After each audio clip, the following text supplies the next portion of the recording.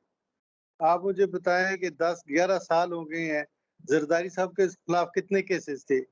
وہ politically victimised کرنے کا ایک طریقہ تھا, اس وجہ سے یہ کیسز نیب میں رجسٹر ہوتے تھے اور سبسیکوئنٹلی یہ سارے ریفرنسز جو تھے ان میں ایویڈنس نہیں ہوتی, یہ صرف پریشر کے طور پر استعمال کیے جاتے ہیں اور ساری حکومتوں نے کیے ہیں, اور اینڈ جو انتہا کر دی ہے وہ پی ٹی آئی حکومت نے کی ہے. اور جتنے بھی پولیٹیکل ان کے اپوننٹ تھے ان میں سے ایک کو بھی نہیں چھوڑا, یعنی کہ چاہے وہ پیپلز پارٹی کے ہیں کہ چاہے وہ مسلم لیگ نون کے ہیں, ساری لیڈرشپ انہوں نے اندر رکھی اور ایویڈنس کے بغیر رکھی. وہ جو پہلے چیئرمین نیب تھے وہ انہی کے ٹاؤٹ تھے اور وہ انہی کے کہنے پہ ریفرنسز تیار کرتے تھے, جن کو بلیک میل بھی یہ کرتے تھے کہ کبھی وہ ان کی ویڈیو بناتے تھے, کبھی ان کی ادروائز ریکارڈنگ کرتے تھے. تو اس وجہ سے یہ سارے ریفرنسز جو تھے یہ فائل ہوئے تھے اور ان میں ایویڈنس کوئی نہیں تھی. جب ایویڈنس کوئی نہیں ہوگی تو الٹیمیٹلی یہی ہو, جب تک وہ گورنمنٹ رہتی ہے وہ لٹکائے رکھتے ہیں, نہ کوئی ایویڈنس ہوتی ہے نہ کوئی ایویڈنس ریکارڈ ہوتی. تو جب الٹیمیٹلی دیکھا جاتا ہے تو وہ کورٹس بھی یہ سمجھتی ہیں کہ ان ریفرنسز میں یا ان کیسز میں کچھ نہیں ہے, تو وہ پھر ایکویٹی کرتی ہے. کورٹ کے پاس ادروائز کوئی آپشن نہیں ہوتی کہ کیس بنے نہ بنے اس کو سزا دینی ہے. وہ ایک ہی مثال ہے سپریم کورٹ کی اس ایسے کیس میں جس میں کوئی ایویڈنس نہیں تھی, اور پہلے وہ کیس تھا بھٹو صاحب کا, دوسرا نواز شریف صاحب. جب نواز شریف صاحب کو اس جرم کی سزا دی گئی کہ انہوں نے اپنے بیٹے سے پے نہیں لی, اور بھٹو کو سزا دی گئی تھی کہ وہ ایک بہت بڑا سیاسی لیڈر تھا اور وہ کافی لوگوں کی نظر میں تھا, تو ملک اور قوم کی تباہی تو وہاں سے شروع ہوئی جب بھٹو کو پھانسی دی. ہارون صاحب اب مجھے پھر تاریخ میں تو جانا پڑے گا, بہرحال اگر آئین اور قانون کی بات ہوگی تو تاریخ میں تو جانا پڑتا ہے نا. میں بہت پیچھے 50 کی دہائی میں نہیں جاؤں گا, ایوب خان کو ریلیف جس طرح ملی, لیکن یہ تو پیپلز پارٹی کی گورنمنٹ, آپ کو یاد ہوگا الیکٹڈ گورنمنٹ تھی.